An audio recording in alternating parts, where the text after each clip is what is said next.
Ministers, distinguished guests, ladies and gentlemen, fellow NAMMCOians, good morning. As the chair of NAMMCO, it is indeed a pleasure and a privilege for me to open this important conference and say a few words in that regard.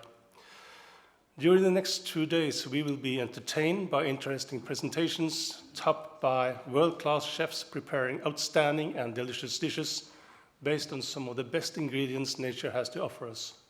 Sustainable caught marine resources, including marine mammals.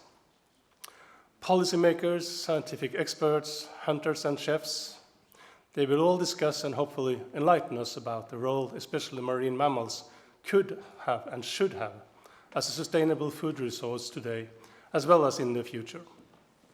Ladies and gentlemen, as we speak, there is a full-fledged war on the European continent. The Russian invasion of Ukraine affects us all to some degree, and unfortunately, we do not know today how this is going to end. However, the situation is indeed both dire and unpredictable. This very grave situation reminds us all that we cannot take peace and prosperity for granted, and where we in our part of the world have access to plenty of food and the means to provide us with a pleasant lifestyle. Could we again experience that food is a scarce commodity in our part of the world, an unthinkable perspective just a year ago? This severe situation is also part of the picture when we discuss and elaborate about the further use of marine resources, including marine mammals, as a very important and natural feature in a nutrient, healthy and tasty diet. Tomorrow, chefs will do their best to remind us exactly about that perspective. In a not too distant future, around the year 2050, the size of the population on our planet is expected to rise to approximately 10 billion. When I grew up, it was estimated to be 4 billion. So in my lifetime, the global population will more than double. And it will take a lot of food to feed so many human beings in a proper way. Sustainable use of marine resources will definitely have a role to play in that regard.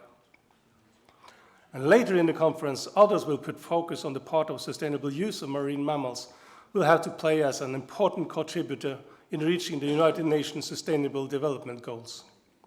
Human beings need a constant source of proteins to survive and thrive. In that regard, it is already a well-established fact that marine resources will have an incredible role to play as a source of nutrient and healthy food. In fact, we do not have a choice. Fisheries nations have an obligation to maximize the production of marine resources if we shall succeed in meeting the United Nations Sustainable Development Goals, and a sustainable use of marine mammals should be a well-integrated and natural part of our joint efforts in that regard. Ladies and gentlemen, I am about to run out of time as my time slot has come to an end. I was only given maximum 3 minutes. Sustainable use of marine mammals is indeed an issue of utmost importance to us all. As you, dear audience, I am indeed looking forward to the next couple of days, as the items on the agenda should be of a huge interest to us all. Thank you for the attention.